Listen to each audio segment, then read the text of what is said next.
Well, welcome and hello everybody. This is a different sort of event because we're not here to basically sort of quote unquote recruit or sell or position one firm. What we're basically here to inform you about and hopefully help you think about is the industry of consulting. And obviously there's a lot of firms in that. Everybody sort of knows the word consulting. Very few people know what it is. My own kids don't know what I do. I fly a lot in planes, so when they're really young, they thought I was a pilot, which was sort of cool. Then they see me working on PowerPoint presentations, so now they think I'm an artist, which is even cooler. And my older kids now actually, sort of get that I actually help companies be more successful, make more money, etc., etc. So today, what we're trying to do is give you an introduction to basically what consulting is. For some, this might be remedial, for some it might be new use. We'll try to get the right balance. We've got a great panel here that was basically constructed not to be sort of 5 people and we're like 1 year out of school, but we've got old guys like Kevin and myself, less old guys like Jeff, some young guys, and Gary in the middle. And so the whole point is that you'll get a sense of different firms and different experiences in those firms as we go through. So when I was asked to do this, November 2nd, 2016 sounded like a great, nothing on my calendar. And then, it suddenly became not a great day to do this. And so I'm glad it starts at 6, ends at 8. I think the first pitch is at 8:08, so I should be able to get to where I need to get to for at least the second inning. But in all seriousness, I'm happy to be here, and this has probably been a conversation that's been actually several years in the making, but came to fruition a couple of months ago. So, without further ado, let me talk about myself, and then I'll have the panel introduce themselves. So, class of '87, you may detect a little bit of an accent. I originally am from Belfast, Northern Ireland. I came over to run track at Villanova. Graduated '87, had no clue what I wanted to do, so I just kept running for a couple of years and played around in different things. Had 1 or 2 real jobs at Wharton Econometrics. Decided to go to business school at University of Chicago. Ended up in consulting. Started off joining a group at the time that was inside McKinsey that left for A.T. Kearney. A couple of mergers happened. I left A.T. Kearney, founded a boutique consulting firm for about 8-9 years, and left that and came to Bain about a dozen years ago or so. So 23, 24 years in consulting in different forms. This is the final chapter of my consulting career, and I'm not intending to go anywhere else. And so hopefully we'll be able to impart some of that experience. Jeff, do you want to start and introduce yourself? Happy to. Thanks, Sean. I'm Jeff Marone. I graduated from Villanova in 2005. I studied computer science here. After I graduated, I went to work at Microsoft for 5 years. Lived in Seattle. I worked on the team building the Windows operating system, and then I worked on mobile strategy at MSNBC. So we built a series of iPhone apps for shows like The Today Show and Meet the Press. I went to business school at Columbia in 2010, and I joined McKinsey in 2012. So I'm an engagement manager at McKinsey. I live in New York. I work in service to the pharmaceutical and medical device industries, and on matters related to technology and how digital impacts the strategies of these types of companies. My name is James D'Amato. I graduated in 2015, majored in finance and international business. I co-founded BCG with Greg Design. Just couldn't be happier to see where it's come. This is an awesome turnout, so thanks so much for coming. Right now I work at Deloitte Consulting. I am on internal engagement within Deloitte, helping to build a staffing solution for all of Deloitte Consulting. Kevin O'Connor, I'm with Booz Allen Hamilton. I graduated from Villanova in 1990 as an electrical engineer. Decided that was actually really hard. So went into the business school at University of Maryland, got my MBA. That led me through a couple of jobs and ultimately Booz Allen 18 years ago. I lead a software development practice within Booz Allen, focused on public sector, federal government clients. I've enjoyed that for 18 years. Gary Aiello, Villanova 08. I did finance and econ undergrad, and went to Merrill Lynch to work in investment banking for 4 years. Afterwards, left as an associate. Talk about reasons why after, but really enjoyed my time there. But went to business school to sort of switch up careers. Went to Dartmouth, tech school of business, and then consulting sounded really awesome. Didn't know what it was in undergrad, but in business school, lots of folks are interested in it, so sort of made a career transition. Been at Bain for the last 2.5 years in Chicago. We're generalists, so I've worked in industries, retail, private equity, industrials, e-commerce, sort of range the gamut across the country. So I'm a case team leader. Hi everyone, my name is Kathleen Moore. I'm at STI Consulting. I graduated from Villanova in 2014 with a major in biology and a minor in business from SBI actually. I've been at SBI for my 2 years since, and I work on the healthcare operations side. So although SBI covers many different industries, I'm focused mainly with hospital systems. Great. So what we're going to try and do tonight is anchor this around sort of 4 questions. One is what is management consulting, or what is consulting? Second is what do you actually do as a consultant? We're not pilots or artists. We'll try and impart what we actually try to do. Why should you start a career in consulting? Very few people get into this business thinking that they're going to be a consultant for life. Some people like myself and Kevin seem to have stuck it out for a long time, but it's usually not the intent that I'm going to be a consultant forever. It's often a launching pad, and we'll talk a little bit about that. And then lastly, what can you do to prepare? And so what I'm going to do is I'm going to basically talk through a couple of pages, and then I'm going to basically ask the panelists certain questions. They'll talk. This is not set up to be sort of all Q&A, but if anybody in the audience has any particular question, just lob it in, and we'll try our best to answer it, and we'll keep it fairly fluid. So, a simple framing of the consulting market, and this is a very hard thing to do because basically consulting firms are combining with each other. Firms that used to be sort of purely strategy firms now have deep technology expertise. Firms that used to be mostly technology have strategy expertise. But if you think about sort of disciplines that sort of reside inside consulting firms, clearly there's strategy, there's functional specialists, so firms that might look at, say, Salesforce, technology and BPO firms, and then clearly the accounting firms that all have consulting divisions and advisory divisions. So, like in the old days, you used to be able to put firms against all of these. Today, it's basically just a little bit of a random walk. I think you can pick any firm on this and sort of say, yeah, but they do technology, or they do strategy, or they do whatever. And so that's just the reality. And obviously, you're seeing mergers in the business, like Deloitte buying Monitor, PwC buying Strategy and so this is a fluid and dynamic environment. The difference probably about the consulting environment is, if you think about the investment banking environment,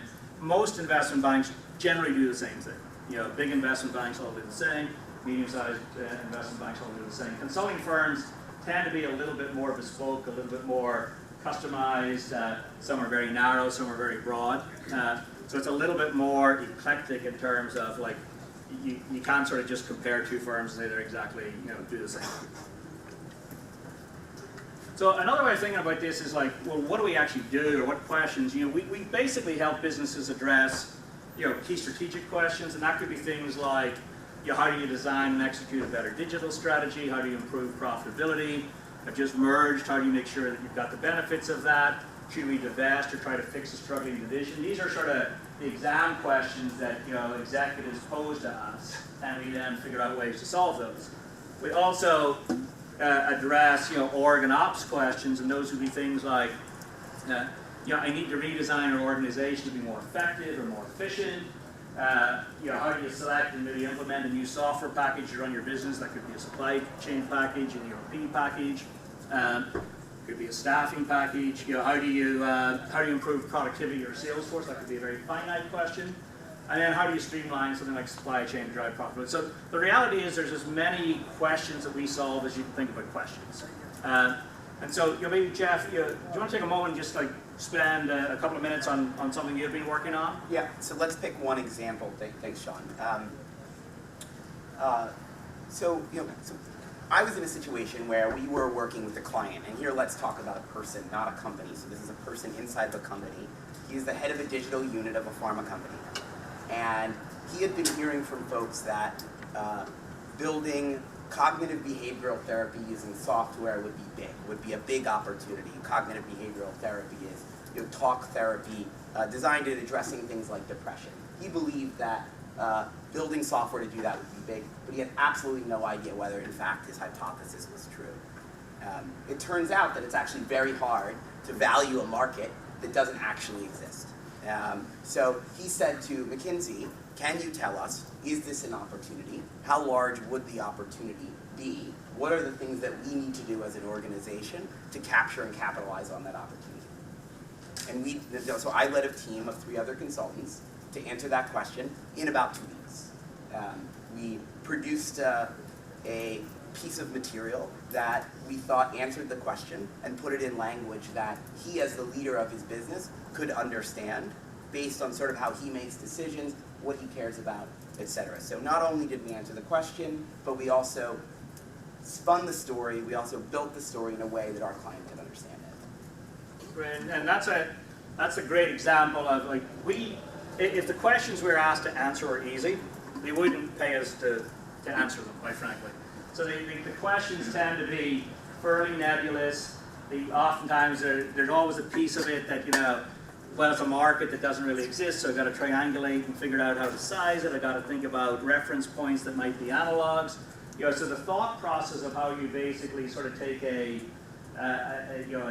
nebulous question like that and get to an answer is part of what we do. Sometimes our questions can be very finite.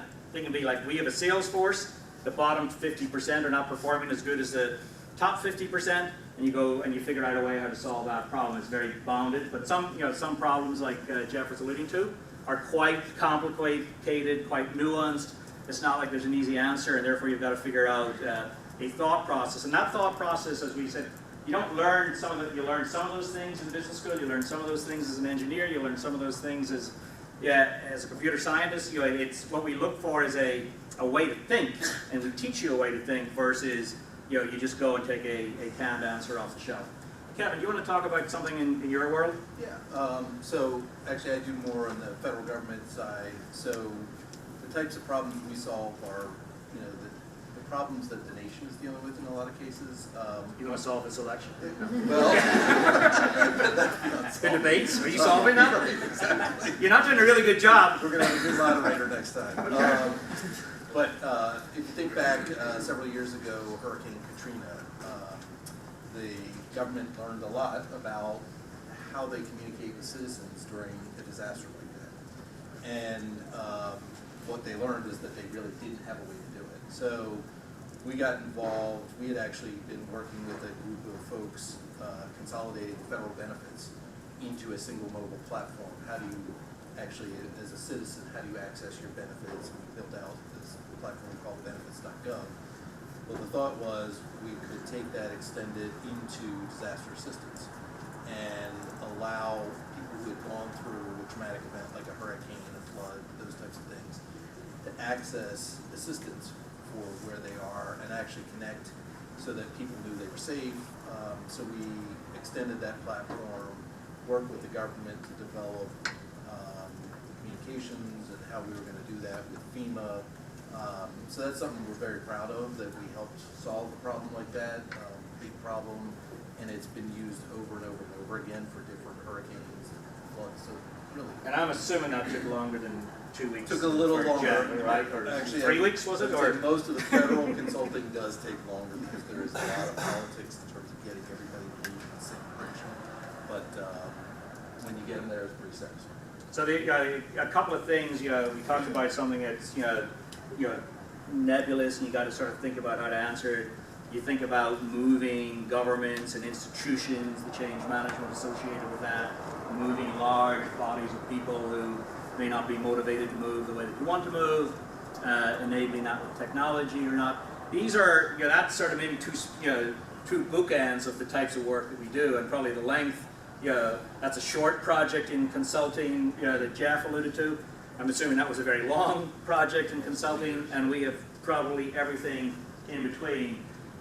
There's not really any such thing as an average project. I think it's very hard for us to sort of say an average project, but the way I tend to think of projects in our business is, not necessarily, there's questions that we answer in a period of time. They may be nested inside bigger projects that last, for months or years or, multi-years, but we tend to answer questions, sometimes very fast in a couple of weeks, but in that sort of 3-month time frame is a sort of bounded, that's big enough that, and hard enough that you can get enough work done to answer the questions, and often those get strung together into a big project, but that's, there's no such thing as average in this business, unfortunately. The other thing that drives our business and amplifies some of the questions is just what's going on in the world. So you think about macro trends and global trends. So changing customer preferences. 7/24/365. Consumer demand from emerging economies. Technology disruption, whether that's driverless cars or autonomous vehicles or Internet of Things, and every industry in the world is being disrupted in some shape or form. Regulatory things like political shifts like Brexit. I have a whole bunch of clients who are trying to figure out, should we continue to hire people and put people in the United Kingdom, or would Ireland be a better place, or Frankfurt, or how do we think about that? So these are big sort of trends that actually cause businesses to think about what they're doing, and then we come in basically, and we often have knowledge of these things as backdrop, and we nest projects in them. But it's this is a global business that's basically impacted by lots of different things. Some of it's very finite with projects, some of it's very macro, like the geopolitical shifts. So that probably doesn't answer anything. It sort of says like, oh yeah, this consulting, we do these sort of really hard things like in a really fast time, governments and lots of things. So what I thought we'd do now is like, what do you really do as a consultant as an individual? So not necessarily what about the firm, or not so much about the problem. What do you actually do day to day in this business? And again, we've got a panel that probably the role of entry-level consultants changes a little bit. We'll be guilty of calling people different names. At Bain, we call entry-level consultants associate consultants at McKinsey as business analysts, or used to be. At Deloitte, Business technology. business tech, Business analyst. So FTI probably is a different name. Consultant, yeah. So we will use lots of names interchangeably just to confuse you, because that's what we tend to do. But we will call, we will spend time talking about what you do as a consultant, and we're trying to frame this as what do you do coming out of undergrad, and we'll talk a little bit about the differences when you come out of business school. So, associate consultants or business analysts or business technology analysts, three simple things at the risk of oversimplifying. One is, you're involved in helping come up with the answer. So this is a business where the entry-level consultant is part of the team and is an integral part of the team. It's not in most firms, they're not sitting off just as a research arm that sits there and feeds information to a group of people. We tend to, and every firm's a little different, but we tend to have a team, and in that team it's made up of a partner and a manager and some post-MBA consultants and some pre-MBA consultants. And those teams can be of various sizes depending on the problem, but basically we are looking for people as an industry that are ready to come into a consulting environment, a consulting team, sooner rather than later be client-facing, own parts of the problem, and work in that collaborative team environment. So coming up with the answer is a part of it, advising the client, and working closely within the team. So that still probably doesn't tell you, well, what do I really do? So this may help a little bit, and then I'll pivot over to the panel. So take a typical week, 9 to 9, I don't know, maybe 8 to 8, 7 to 7, pick your, 9 to midnight. I was struggling with what to put in this axis, so I just put a 12-hour block. But basically, part of your work is about cracking the problem. And so that could be, you're doing a customer survey, you're gathering the customer data, you're starting to put that into slides, you're revising that with your team, but your job could be, I'm running a survey, and you're collecting that information, you're codifying it, you're figuring out how to disseminate it, what does it actually mean. That's all part of cracking the problem. There's a piece of this then is meeting with the client, which is like, how do you basically think about, maybe talk to the client about the qualitative process, the research process that you've undertaken.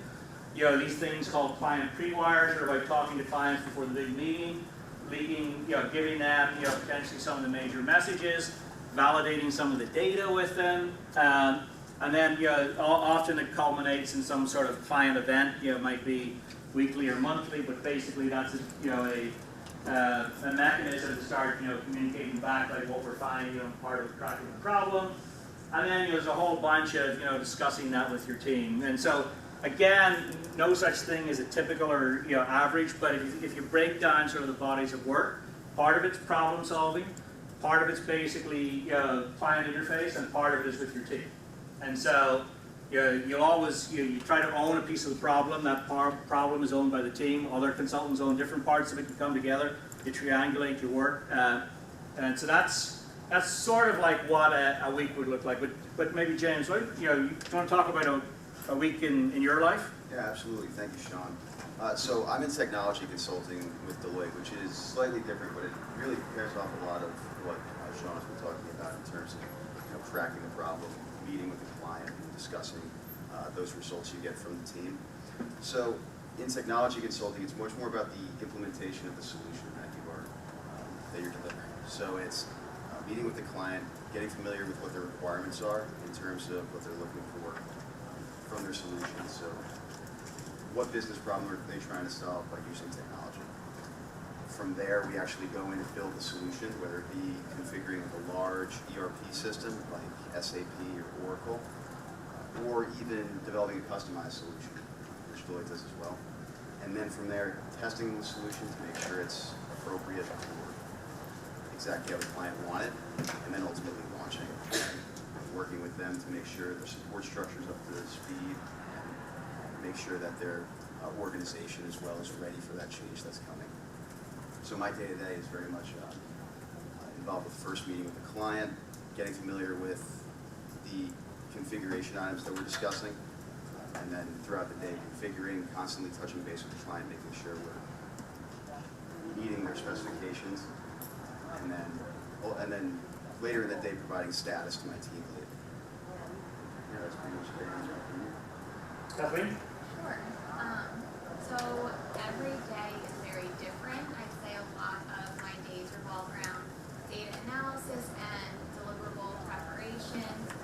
Like as Sean was saying, consultants really do play a crucial role on a team. And I was surprised by the amount of responsibility I was given from the start. I can use an example. We were working with a hospital in New York, and this was my first hospital operations project, so very new. I thought I would go in, shadow a little, help with the data, but no, I was given a full piece of the engagement to review the physician assistant staffing schedule against census. So I went in and had tried to work one-on-one with the head PA, understand why do you staff this way, areas where we could maybe cut back or use residents rather than PAs because they're less expensive, and try and save money at the end of the day for their staffing. And then at the end of that, I ended up presenting directly to the president, the CFO, the CNO, so it's a lot of responsibility, but it was a great learning experience in essence. So although a lot of it is data analysis and preparing PowerPoints and deliverables, you do get a lot of responsibility. So it's a great experience. Kelly, do you want to compare and contrast a little bit, just think back to sort of coming out of business school, graduate business school, and then sort of the role of a consultant, which you'll find is not that different, obviously, sometimes from the role of an undergrad. So, any thoughts on that? Yeah, so coming out of business school versus coming out of undergrad, the way data works is fairly flat, right? So you're going to have some quantitative data analysis. You're also going to have some qualitative interactions with the client. So you do a lot of the same things. It's similar to banking, right? Or if you're an analyst and you're associated. So very similar. But as you progress after business school, you're given control over a piece of the canvas, control over a piece of the business. So from being an individual contributor, figuring out, for example, on a post-merger integration, how do I get marketing, IT, and legal to function properly, to now forming the answer for the private equity firm who bought a $4 billion company, and they need to figure out what to keep and what to sell. It's the progression of responsibility gets up there pretty quickly. And so now I have 3 people underneath me trying to figure out the quant side, how fast the market's going to grow, so I have to direct that person. How to figure out how the customers are going to react, so I have to direct that person. And finally figuring out what this all means for the fund, there's a person underneath that. So it goes from being tactical and actually doing the analysis to directing the team and having control over the deliverable that you're making. That's a good point, and maybe Jeff, you're an engagement manager, so that the one thing about this business is it's sort of like business on steroids. The problem solving, you're seeing problems at a greater frequency than you would, in maybe a normal, working for a big, large company. You're also starting to manage people probably sooner. Do you want to talk about, just your couple of years post MBA? Well, so yeah, absolutely. At first bite is sort of say, confirming the point about not much distinction between what you do on a day-to-day basis when you join after undergrad versus joining after business school. I think these firms are very much about, all of our firms are very much about figuring out what your strengths are, giving you opportunities to really excel at those strengths, and then developing you in the areas where you feel like you need to grow. And that's something that you can do right after undergrad. It's something you can do right after business school. I also want to reflect on the point about the responsibilities that someone who just joined the firm has, be they an undergrad or an associate. We as a team, we need every ounce of your thinking and your perspective to get us to the right answer. So Alex, who introduced himself and is in part of the networking discussion, and who's on my team, he graduated in the spring of last year. He has his own 2 or 3 person client team that he leads to a goal and to an outcome. And I almost never talk to any of those clients at all. Alex talks to them by himself, and he's responsible for delivering a part of our project. We talk at McKinsey about something called the obligation to dissent. Sort of that as a member of the team, if you think something that is happening is not the right answer for the client, it's not simply that you dissenting is respected, you have an obligation to do it. So when I say to Alex, I think we should do ABCD with your client team, I need him to say back to me, John on this client team totally disagrees with B, and we need to come up with a different answer. And if I didn't have that perspective, we wouldn't get to the best answer as quickly as we could. So.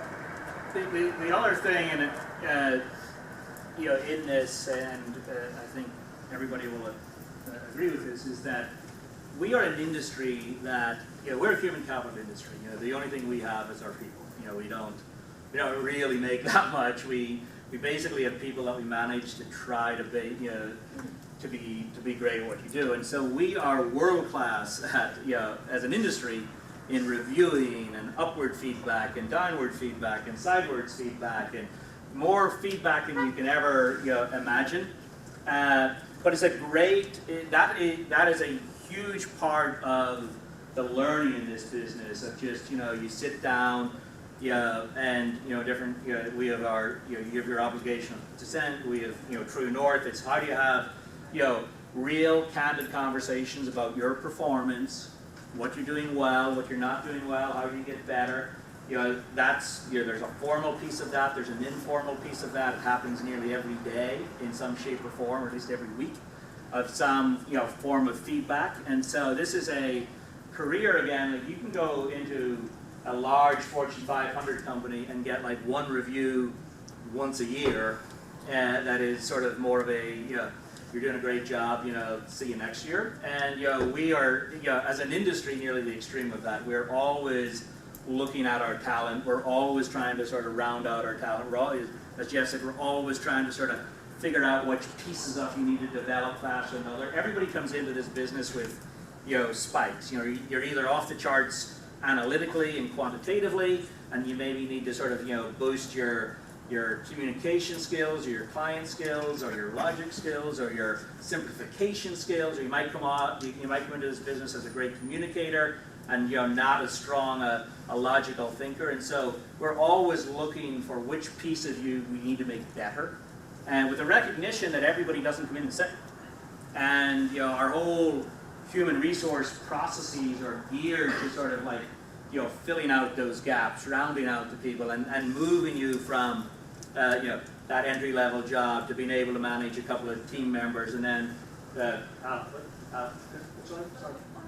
you're managing team members. In a year you'll be managing McKinsey people, and and moves, and that's like the whole business sort of operates on a little bit like steroids, and so the experience you will get in sort of 2 to 3 years inside a consulting environment tends to be probably 5 or 6 years of regular work experience. And it's not all just time. It's really the focus of how much we invest in people, because at the end of the day, that's really all we have. But we also have fun. So that seems like that's like really hard, and I thought I was going to have to lock the doors there because you were like, not sure I want any part of that. But we work in teams and we have fun. And so this is just a few things, like at Bain and at every firm across this table, they've got their own versions of this. You work in a team. The team, basically sort of travels together, goes to the client together, eats meals together. That can be often out of town. But we respect everybody's individuality, so it's not not a forced march.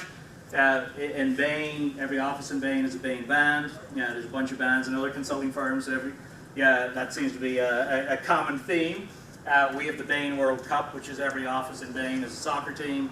The interesting thing about the Bain World Cup was it was actually organized by undergraduate consultants, 25 years ago, and now it basically is it's a multi-office thing. So every firm has some version of this, and so it's a work hard environment. It's an invest in people, but it's also recognizing how to sort of celebrate and have fun. And I think that would be common across all the firms. I don't think anybody would disagree with that. So, probably the most important question for people in this room is like, why should you start your career in consulting? Why is this a good career to sort of in 1 year, 2 years, 3 years, wherever you are in your academic life, think, okay, I'm going to do this as my first job. And so a couple of thoughts on that, and then we'll talk across the panel again.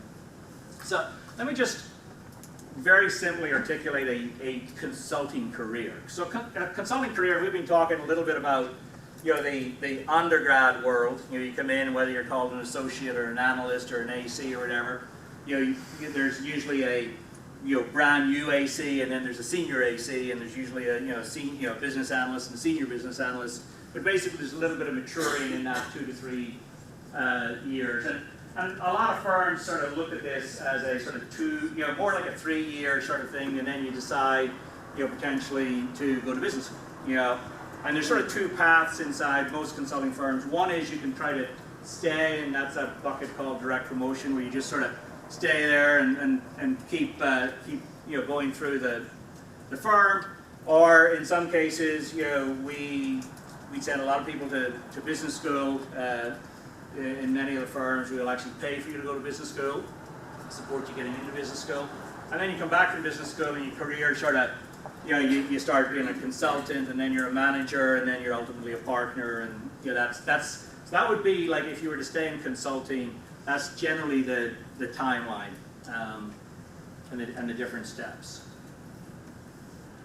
But if I was sitting in your shoes, I guess here's what I'd be thinking. One is, think about both an industry and a firm where you can have a meaningful impact. And what do I mean by that? It means exactly the stuff that we were just talking, that you're less than 1 year out of school and you're running a 3-person client team, or you're owning a big piece of the healthcare project, or you're working, you have an impact so that you're actually sort of in the game versus sort of watching the game. And I think our industry generally is a place where you can have a meaningful impact very, very early in your career. Like I've had people that are 2 years out of undergrad running, 10 people, client teams on post-merger engagements, and these are big. You've got 23-year-old people, interfacing. I guarantee you, every client that you're interfacing is a little older than you. Maybe as old as your father. And so, that's a great skill to have, and that's a great way to have a meaningful impact in media. So I've been thinking about that, and consulting checks that box. I'd also be thinking about like being set up for success, and by that I mean thinking about an industry that's actually really going to invest in you as people. And it's that whole riff that I was talking about of how we basically invest in upward feedback and downward feedbacks and sideward feedbacks and formal training and informal training. Like we're doing that to set you up to be successful. This is a leverage business, which means that basically my life gets easier when the person underneath me is able to do my job, and their job gets easier when the person underneath. And so we're always trying to push that work down, as you know. Jeff doesn't spend any time with you, so and you're off running by yourself. But basically that's by design. It's really by design.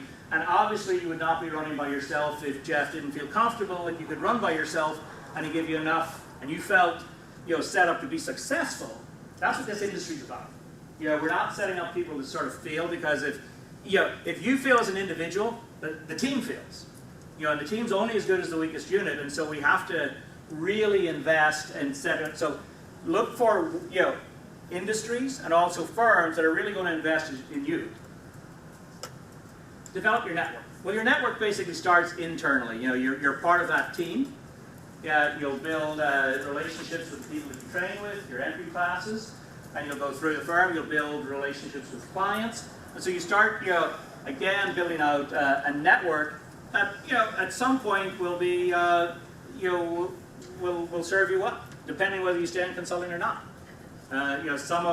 Some of my best relationships I founded when I was 25 years old. And that was 3 or 4 years ago. But and they've been with me through all steps of my career.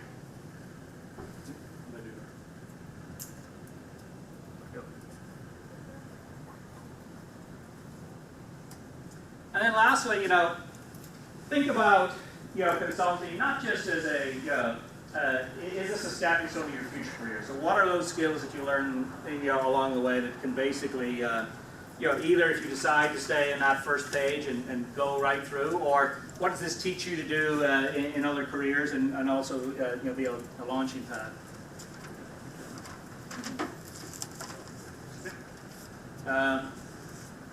So I mentioned it's an apprenticeship business. It really is an apprenticeship business. And the apprenticeship, and by that I mean, you apprentice under Jeff. Jeff apprentices under somebody else. That somebody else apprentices under somebody else. And at the end of the day, like I apprentice under. I've been in this business 24 years. I still feel I'm an apprentice. I feel, Kevin, I don't know if you feel, you're always learning. You always feel that basically you're going to learn from somebody. And so you learn through this process of apprenticeship. We probably have, as an industry, world-class training. Like I think we, relative to say, my wife was an investment banker and she used to laugh at all the things that we did because we invest so much into people and we review people and we send them to training and then we send, as soon as you come back from training, you're teed up for another training. And so the combination of apprenticeship learning, with world-class training is a very foundational part of our industry. And then lastly, it's a personalized career. Now you don't get to personalize your career in day one, but everybody on this table is in the process of personalizing the career. They've decided maybe what industries they want to focus on. They've decided maybe what sort of capabilities they want to work on eventually. It might be technology, it might be strategy, it might be government, it might be high-tech industries. But you start to build a career along the lines that you want to. And the nice thing about consulting is you can repop. I have many people that started off in one industry or one capability, and over time have become equally skilled in different industries and different capabilities. So that whole personalization is an important aspect of the consulting business. So I'll just go. Yeah. So if you think about if you think about a regular job, you go and you learn one particular thing. You end up in a consulting firm. You could end up working, and we've talked about healthcare, we've talked about consumer products, financial services, retail, tech. So you get exposed to different industries. You get exposed to different problem sets. That could be corporate growth, it could be M&A, it could be technology, it could be performance improvement, it could be IT. So you learn different capabilities. So you're not. You get to learn about IT without being a member of the IT department of General Electric or something. You get that lens. You also get to work with large companies, middle market companies, smaller companies. So you've got your client base will often span the spectrum of business sizes, and you get basically a set of skills, whether that's a general management perspective, how entrepreneurs think, how to problem solve, how to basically collaborate, how to manage people. So if you think about a normal career, like take not to belittle accounting or something, but you're an accountant, you work for a big firm, you'll learn to be a really good auditor. And then you might branch out from. We start with a very broad lens. We start exposing you to industries, exposing you to different client sizes, exposing you to different types of problems. So just think about that, play that forward in these sort of 3 or 4 month chunks, and just how much you would learn over a 2 to 3 year period.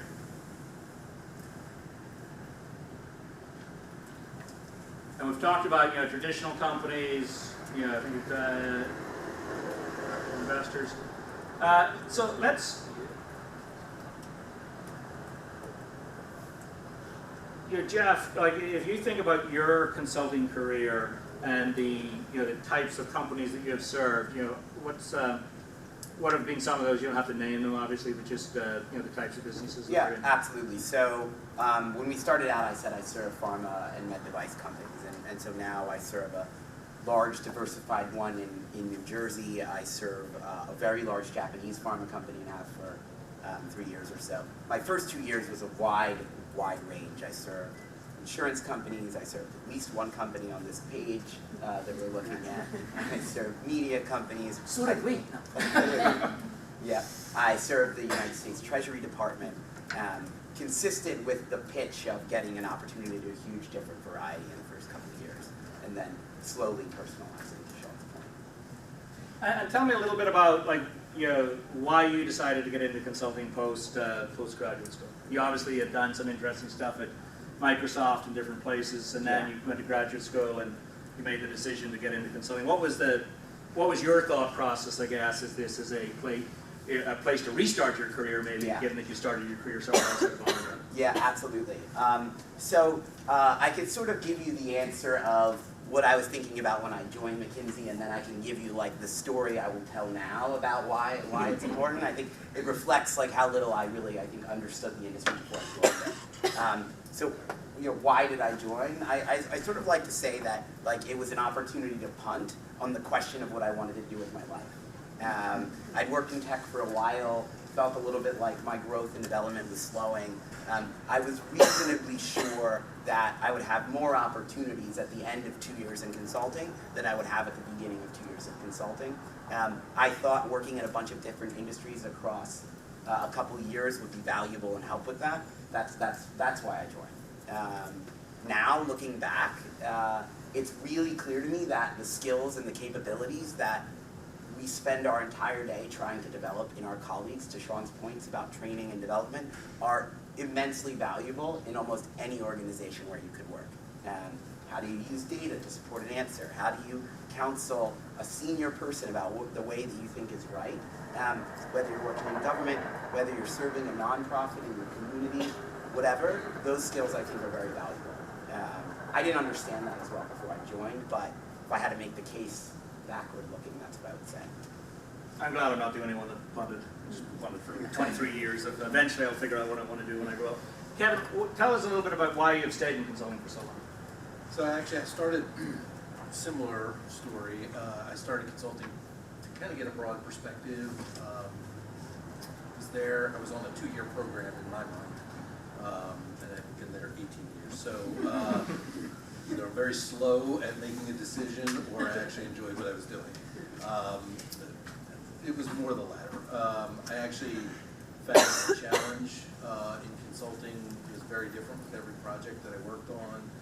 You kind of get thrown into the fire from the beginning. You're picking up new skills, you're learning different things, you're taking on more responsibility. And after a couple of years and moving up within Booz Allen, it was something I liked and something I enjoyed doing, and it fit with my personal goals. So I've been there 18 years, and have every year, I think one of the things that Sean said stood out to me is, there's an apprenticeship model. And I get to work with people who are very bright people. There's always someone I can learn from in the field. And so that continues to kind of enrich what I'm doing daily. And I enjoy that apprenticeship model and being an apprentice for somebody else. But very, very satisfying. And James and Kathleen, James, like you're relative, you made this decision relatively recently, at least relative to me. What was your thought process as to why to start your career in consulting? Yeah, so both of you really touched on it. Primarily a broad range of industries, and I knew that the projects would differ so much that it would just give me a very wide array of skills moving forward with tremendous opportunities to grow. With that though, looking back, I would say I've been in a role a lot longer than I expected, and with that, it's come with a lot larger responsibilities, like managing an offshore team that I meet every night with, and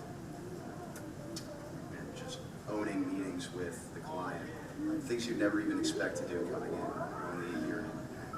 Yeah, so that's how it's changed. Kathleen? Similar. I wasn't quite sure exactly what I wanted to do. I was a biology major here, originally thinking of pursuing med school, and then I realized I didn't necessarily want to be on the clinical side of healthcare. So I did SBI, gave me some exposure to the business side. I had an internship at a bank, which was a great experience, and it helped me to realize that's not necessarily what I wanted to do because I still had that interest in healthcare. And FTI recruits very heavily from Villanova. I want to say we have 10 to 15 new people every year that join our group. And so I met some people from FTI. They let me know that they have a health solutions team. And so I decided to go for it. And it's been really great because even within healthcare, I'm still trying to figure out what I like best.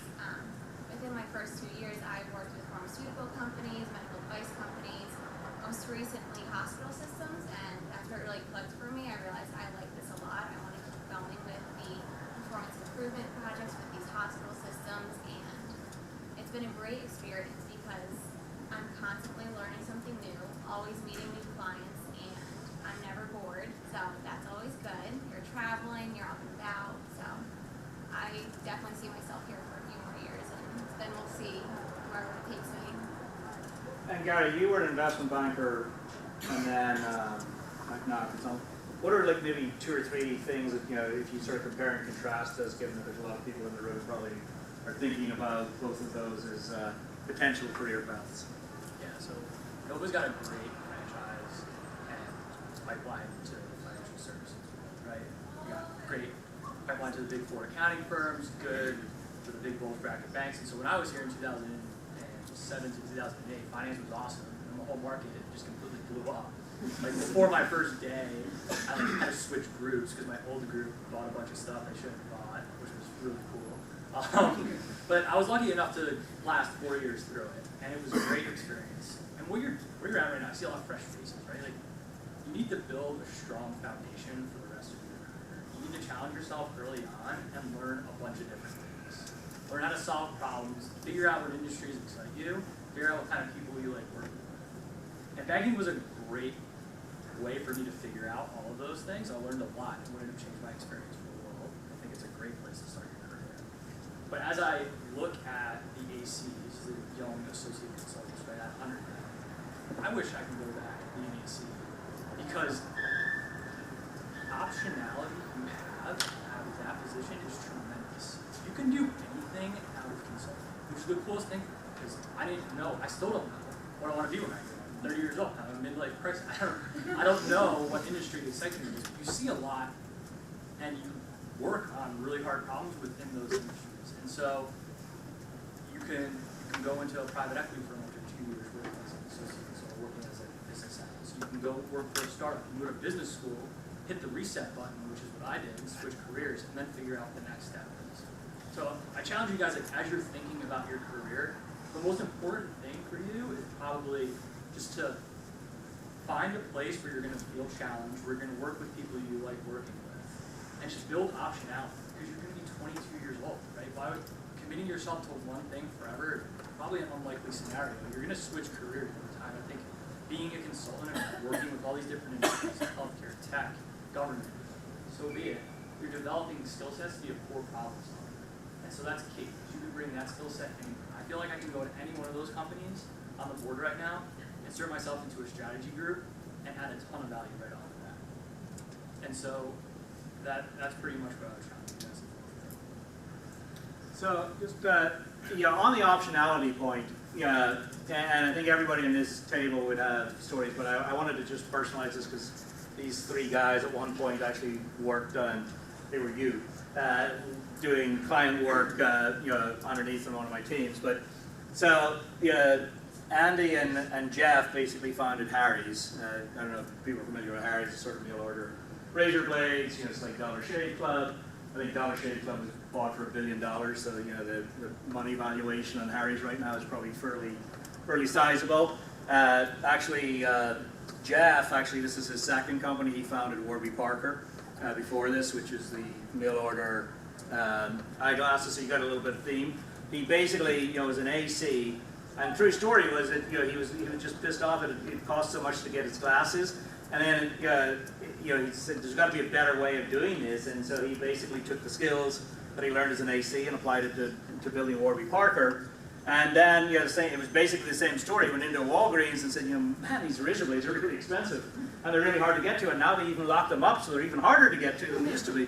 And so he basically disintermediated that business with Harry's.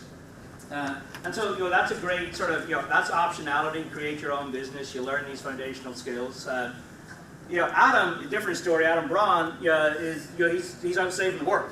So Adam created a foundation called the Promise of a Pencil. Basically started when he was took 6 months out from Bain, went over. He was at India, and obviously a very impoverished part of New Delhi. Kid comes up and asks him for some money. He doesn't have any money. He says, what can I give you? He goes, give me a pencil. And so you give him a pencil. And that basically now has turned into 330 schools. It's turned into educating 35,000 kids in developing countries. He actually was the UN Special Envoy to Education with Kofi Annan last year. He's just started a new foundation called Mission U, I think, which is all about basically improving sort of getting to tertiary education in America. And so he's decided to take those skills that he learned as an AC or as an entry-level consultant and apply it to that world. The funny thing about Adam is he's actually only the second most successful person in his family, because his brother actually is Justin Bieber's agent and started 2 record companies, and there's a whole bunch of stuff, I think, that make Adam feel like he's doing nothing.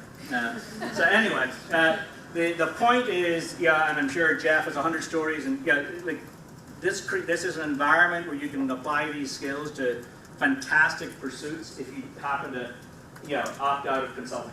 And those could be corporate jobs, it could be startups, it could be foundations.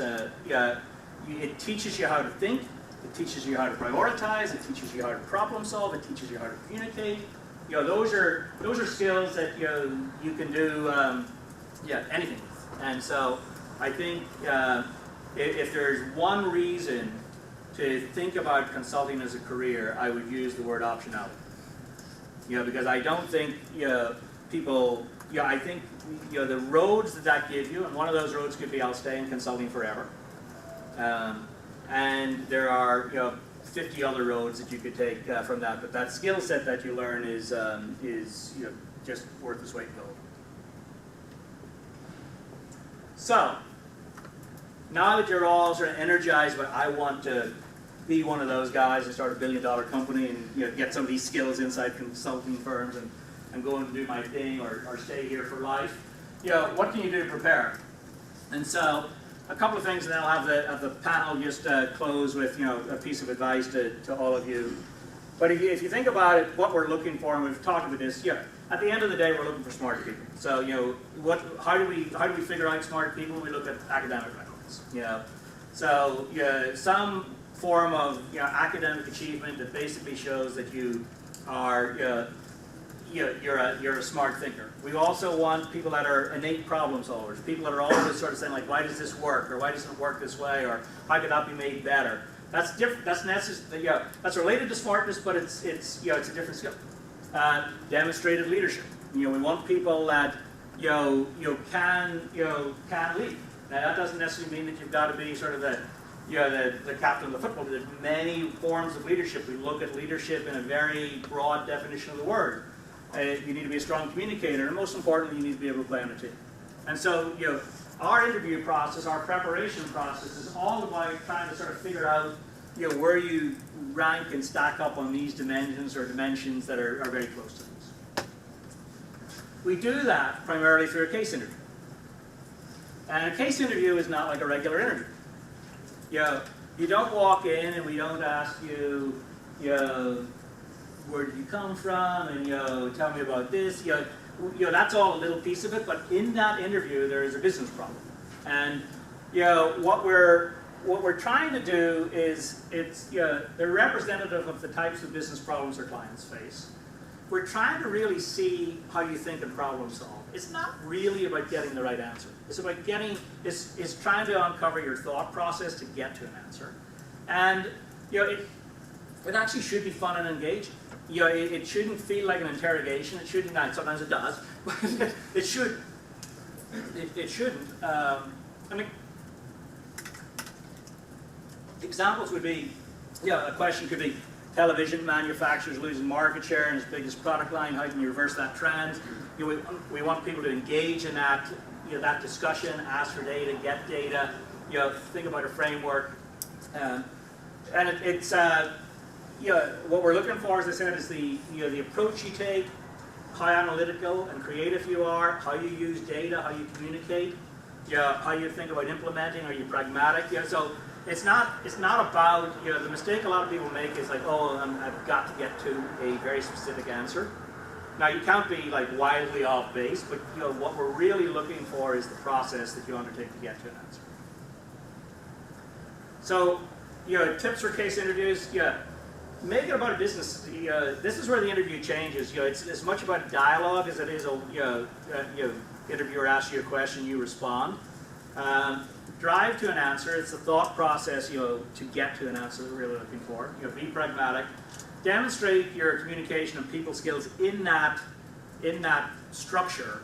Some people sort of forget that they're actually in an interview and they sort of lose how they communicate.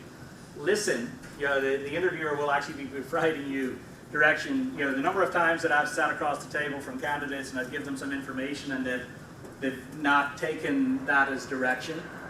Don't force fit frameworks. People go out and define ways of doing things and they're trying to sort of force fit that framework. You need a framework, but it's very easy to tell when you're force fitting a framework just because you happen to memorize it of something. And to a certain extent expect math, but this is computation, it's not calculus. It's like we want people to sort of be able to logically keep numbers in their heads sometimes and process and execute. But the reality is there's no substitute for practice. And we've been talking with various folks in Villanova how to accelerate that process, which is a good thing. So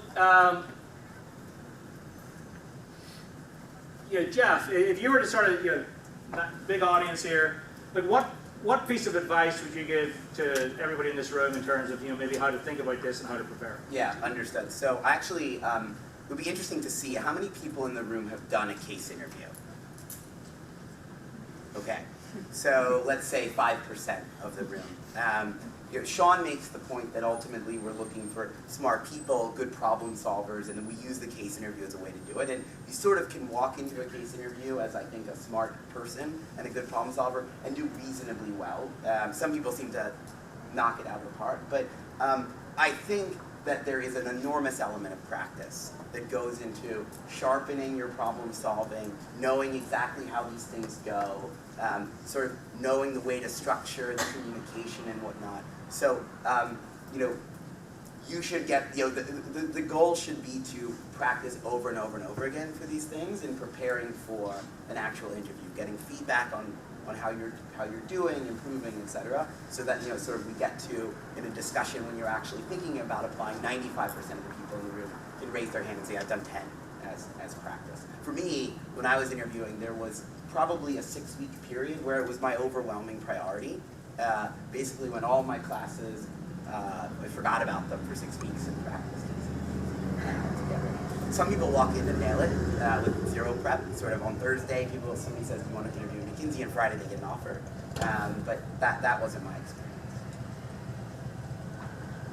James, any words of wisdom in terms of preparing? Yeah, absolutely. So, plug for VCG, of course, but it's an awesome opportunity to just learn more about the society. And as consulting offerings increase in Villanova, make the most of them. I know that they're trying to offer consulting classes right now, and even just curriculum like business analytics, strategic classes, things like that, that are really going to build your skill sets and make you more of an attractive candidate are also very important. I'd also read a ton online about the differences between the firms, certain idiosyncrasies that you could comment about in the interview that really appeal to you. I know Deloitte, of course, has different charities that we work with than, let's say, Bain, for example. And that may be something that really appeals to you for more of the emotional side of making this decision in your job interview. So. Kevin, any parting thoughts? Yeah, I mean, just kind of building on that, I think the communication is probably one of the key things to keep in mind as you're going through the process. You know, when we have case studies or things that we do at work, we have a lot of smart people, but the ones that really stand out are the ones that can take that problem, turn it into a story that leads the person on the other side of the table from start to finish. So the ability to kind of communicate and think through every step of the way, have I covered everything in the middle so I get to a final story, a final answer, so that the person on the other side of the table actually has kind of made that journey with you and there's no missing. I think that's one of the things I see a lot, is that the ability to tell that story is very key. Pete is probably the guy that's been through this process the most recently. Any thoughts for the group, given that you did this for your summer and now you're full-time? Yeah, sure. So I would say that that practice thing, that's what it comes down to, really. And it's at multiple stages, right? So coming from Villanova, we're still trying to establish this consulting presence. A big hurdle that you'll face just in trying to pursue a career in consulting is getting that first interview. And they're hard to get. So what it comes down to is practice even for that. So you get ready for these phone calls that you're going to have with, you know, Sean at Bain for 5 minutes, and you need to knock him out of the park. You need to like wow him and be like, I need an interview here, and it's in your advantage to give me an interview here. You need to convince them, so you need to be prepared for that. And I guess I started that process in about July of my sophomore summer while I was interning up in Boston. And then tried to set up a lot of networking opportunities in August or September. So I was kind of traveling around a lot and talking to folks, a lot of individuals in consulting, to get my name out there and try to get an interview. And I mean, shameless plug here, everyone's lined up here. So there's no traveling, there's no phone calls, it's just like outside. So I would take advantage of the networking session after this. Beyond that, once you get the interview, it really comes down to practice again. The case prep practice, I probably started that in August for January, February interviews. That began with attending training sessions and reading books, and then kind of peaking over winter break with doing a case a day, I'd say, almost, just to get really ready for that. And some of the people right here on this board were willing to do cases with you, so the resources are there. We're doing everything we can to help you get ready to succeed in an interview, but if just coming down to practice. So I can't stress that enough. And I think the point of just time, like this is not, these are not interviews that, oh, you wake up on Wednesday, oh, got an interview, and you walk right in. It's like sort of standardized tests. You need to figure out what the pieces of it are. You usually don't go in cold, and so you cannot prepare probably early enough, and you cannot prepare probably too much. And so, just parting thoughts, I guess. 5 things. One is this is a great first step to take in your professional life. I think we're trying to communicate that this opens up way more doors than it ever closes. This creates a set of skills that you can apply in many different settings. No matter what you choose to do. It's a career where you're continually learning. I've been in this business 24 years, and I feel that every single week I am learning from somebody, and that somebody is often not older than me. That somebody is often, a 22-year-old right off campus who has figured out a different way of doing something because they think differently than that. And so, that learning is not a hierarchical process. You learn every single day in this business, and you'll learn from a variety of different people. It's a career that challenges you every day. There are days that you're going like, this is just impossible to solve. And there are days that you might have the solution and the client doesn't want to move fast enough with you, or you can't get the client to sort of really think through the change that is required. And so there's a challenge. It's an incredible career if you stay for life like I basically have done. And hopefully you see it's an amazing launching pad if you choose to pursue other passions. So I think when I think about entry-level post-undergrad careers, this is as rich an experience as you can probably get, because it really does provide that one word of optionality, and it is a great experience. So I think we're heading to network.